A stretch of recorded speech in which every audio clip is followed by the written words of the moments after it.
This is Donald Trump's nightmare. He is collapsing in the state of North Carolina. His current approval in North Carolina, net negative 22, and it continues to plummet. And with his plummeting approval, Donald Trump may cost the MAGA Republicans control over the United States Senate. When you zoom in on the polling data for the Senate race, now an open seat in North Carolina, the Democratic candidate, former North Carolina Governor Roy Cooper, is pulling ahead by massive amounts over the MAGA Republican candidate, Michael Whatley. Whatley used to be the head of the RNC. He is Mr. MAGA, Mr. Donald Trump bootlicker. All of the polls have Roy Cooper up big, up anywhere from 11, 12. Some polls have him up even more right now. And the Trump regime is absolutely panicking. Donald Trump had previously made posts that Whatley, based on all of his help of Donald Trump and MAGA, was going to bring down healthcare prices 800%, prescription drug prices, everything was going to be solved. But Whatley, the Trump bootlicker, has only worked with Donald Trump to cause more pain in the great state of North Carolina. Now, Whatley's been running on one thing, basically. I'm attached to the hip with Donald Trump, and North Carolina, you need somebody who just rubber stamps what Donald Trump does. North Carolina, if you want the Trump puppet, vote Whatley. That's what Whatley's out there saying. Here's what Whatley literally said that. I think he was just leaving the spring gala and all of the galas over at Mar-a-Lago, where he and all the right-wing oligarchs mock all of the Americans who are suffering right now. Here's what he said on state regime media. Here, let's play this clip. Right now, what North Carolina wants is an ally for President Trump, and they also want a strong conservative voice in the Senate. I am going to be that guy. Right now, President Trump is really, truly setting the direction that North Carolina wants to go in. Roy Cooper is going to be a very flawed candidate. He's a left-wing candidate. He is right out of the mold of California and New York. An expensive, hotly contested race. I just have two. And by the way, Whatley doesn't even know anything about the state that he's running in, or he doesn't know any. Like, just watch how embarrassing this was. As Carolina Forward says, this is worse than someone asked when Trump was asked to name his favorite Bible verse. Here, let's play this clip. I saw you post about the Carolina Hurricanes. Yep. Who are your three favorite Hurricanes players? You know, I think we like them all. Don't have a favorite player? Look, I think that's a team that's loaded. They're playing offense really well. I'm excited about how they do. And what about the graphic that was created yesterday? How'd that come about? That's just a graphic that we created. You use AI for the graphic. Yeah, was that intentional? And can you talk about that as far as like the Canes and, you know, using their name or whatever, if there's any kind of issue there? Well, look, I want to see the Carolina Hurricanes win. I think it's absolutely great for the state, and I think it's fun that they're in the Stanley Cup Finals. And you know, we did use AI. Last chance, can you name Thanks, one guys. Hurricanes Appreciate player? it very much. Thanks, Perfect.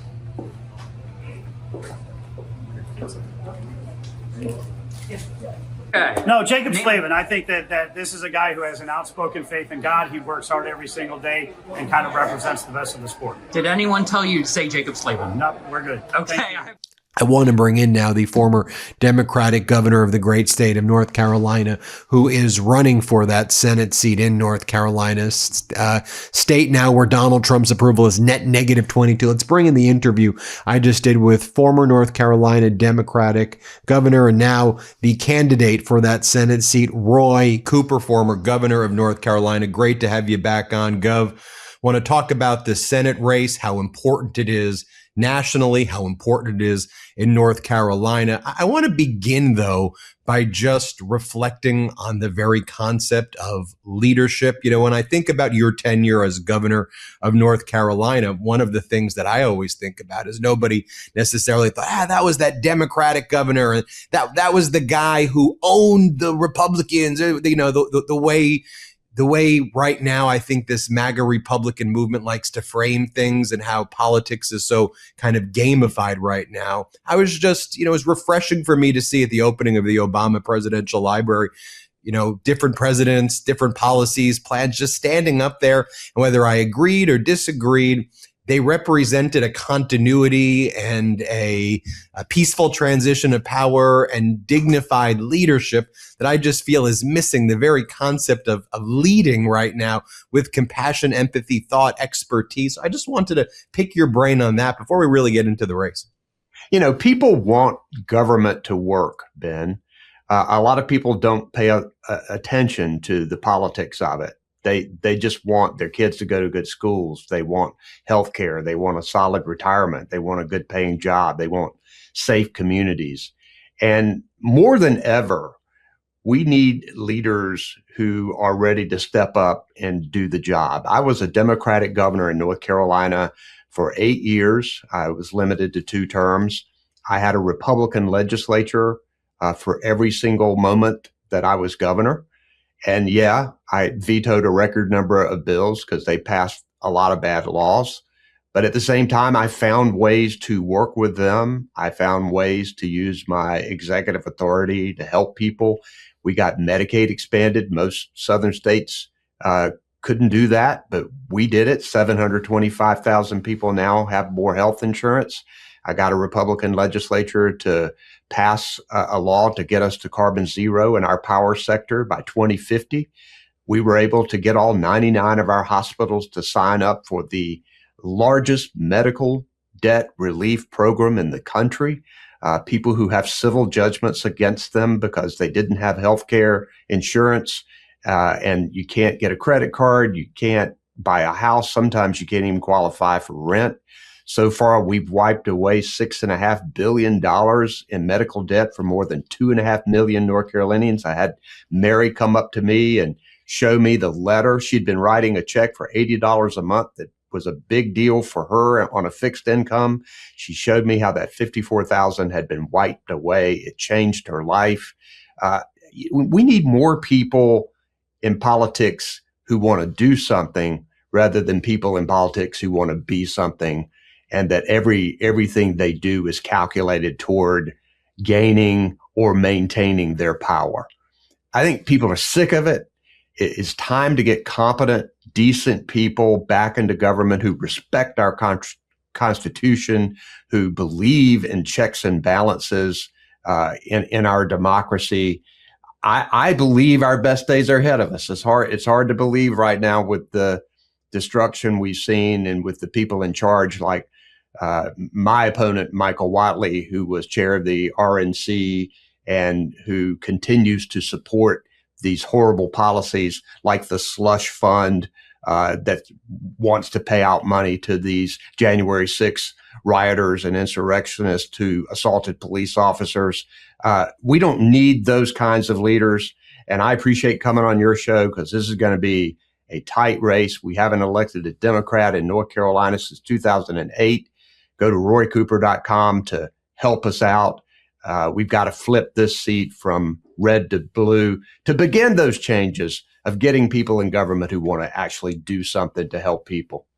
Your opponent in this race, Michael Whatley, former RNC chair, a real architect of Project 2025, an architect of all of the pain that people are feeling across the country, and very particularly as well in North Carolina. You've got the Make Stuff Cost Less tour where you're going around speaking with the people of North Carolina. And talk to us about what people are telling you there, whether it's as it relates to childcare, grocery, credit scores. What are people experiencing? Because this isn't a Democrat, Republican, independent thing. What your opponent, Michael Whatley and Donald Trump did while they're talking about triumphal arches and reflecting pools that now are like sludgy green algae riddled, and that when they're out there, triumphal arches, they're screwing over the people also. Talk to us about that. Yeah. Michael Whatley was a big oil and utility company lobbyist for years and pushed tax breaks for his buddy millionaires. And he owns individual stocks in big oil companies and utility companies. And he's making a personal killing on all of this and has pushed all of these policies. But then I will run into Cynthia in Rocky Mount, who just now is having to decide whether it's worth paying childcare. She needs a second income for her family. but she just may not be able to work anymore because she can't afford the child care. Seeing $60 a month extra in utility bills from Stephanie, who's in Charlotte, who's telling me that she's even turning her thermostat up high into the 70s, higher than it ever is, than it's ever been. And then she's still getting $60 a month more in insurance. I talked to Gerard, who's graduated from college and is excited. And then he looks at what he's going to get paid and how much rent he's going to have to pay. The housing costs are through the roof. We've had hundreds of thousands of people to lose health care in North Carolina because Michael Whatley encouraged, and this administration pushed a one big beautiful bill that took those health care subsidies away. And now they're struggling to get health care. And remember, on Medicaid expansion, Republican Tom Tillis, who is there now, stood up on the floor and said, I can't vote for this one big beautiful bill because I don't know what I'd tell the people of North Carolina. He knew that many people were going to lose their health insurance. And remember, the Medicaid cuts will come after the election. And we know that a lot of people in North Carolina are going to be facing that. Too many people now just have too much month at the end of the money. I've got a plan to make stuff cost less at roycooper.com. You can go and review our specific policy proposals, starting with things like taking back the constitutional authority on trade and tariffs and getting rid of these chaotic tariffs that are sending costs through the roof for consumers and small businesses. You know, I think another issue too that I'm hearing, and I'd love to get your thought about it, it's not getting nearly enough attention, is just how significantly people's credit scores are dropping. I know it's not a topic that people often talk about. I just remember when I got out of college and law school, I never had a credit card. And I realized very quickly I couldn't do anything because I didn't have any credit. And so, and I learned very quickly, wait a minute, I have this law job, but I can't get an apartment. I can't get places, without having credit. And one of the things that I feel like with credit card delinquencies and everything, and that it's a real kind of silent situation that no one really wants to talk about, but it's really holding so many people back. And right now in North Carolina and across the country, people are getting hit because they're tapping into more and more credit card debt. They're late on their payments. And this thing's just growing and growing and growing and growing. And in typical kind of Trump fashion, what he wants to do is dump this on the next guy or gal and have them kind of deal with it. But this problem is growing right now, day by day. Well, it just shows you that it's not just anecdotal. People telling you these stories.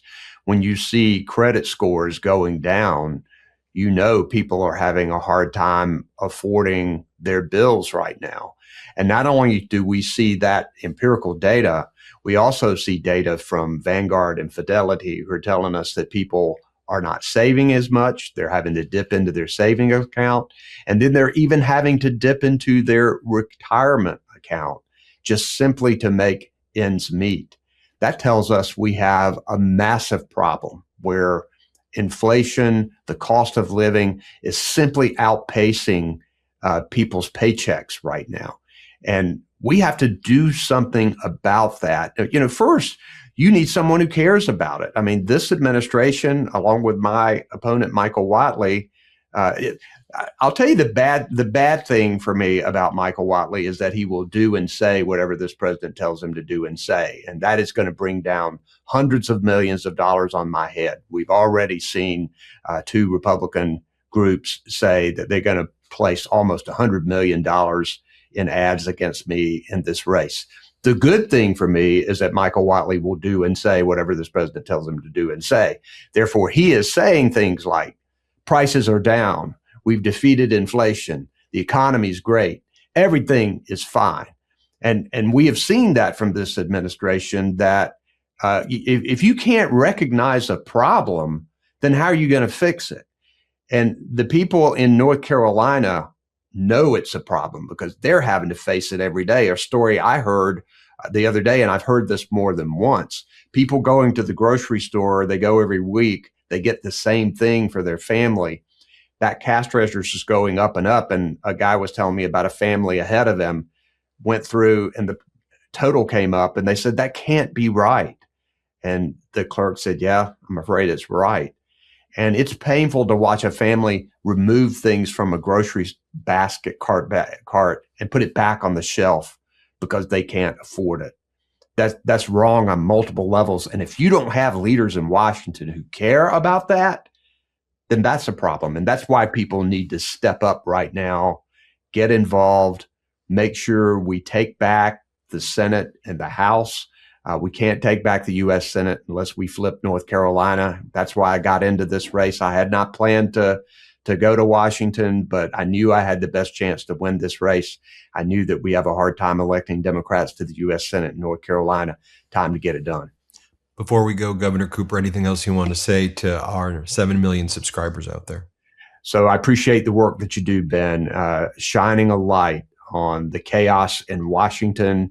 I know that your listeners and your viewers want to step up right now. You can go to roycooper.com, find out what we're doing. Not only help us financially, but also you can sign up to volunteer. There are things you can do remotely for our campaign. This is going to be a tight one. Yeah, we're a little bit ahead in most of the polls right now. Some have it a lot closer. But in North Carolina, Democrats often have been ahead until they're not. When I first ran for governor in 2016 against the Republican incumbent, I was pretty far ahead, ended up winning by about 10,000 votes out of 5 million. We know things break toward Republicans toward the end in North Carolina. We just can't lose this race. I need your help out there, guys. And thank you, Ben, again, for having me on your show. Governor Roy Cooper, thanks for all you've done. Thanks for devoting your life to actual public service. When I do these interviews, sometimes I wake up in the morning, and you see all these headlines, I'm reporting on, I'm in the thick of it, and you just see the behavior, you see the character, the low character of some of these people. And I'm like, what is this? Is not what I grew up with. This is not why I went to law school. And then I get to talk to people like you, and I'm like, all right, you give me hope. So thank you, I appreciate it. Thanks, Ben. See you again soon, I hope. See, everybody hit subscribe as well. Thanks for watching. Want to stay plugged in? Become a subscriber to our Substack at MeidasPlus.com. You'll get daily recaps from Ron Filipkowski, ad-free episodes of our podcast, and more exclusive content only available at MeidasPlus.com.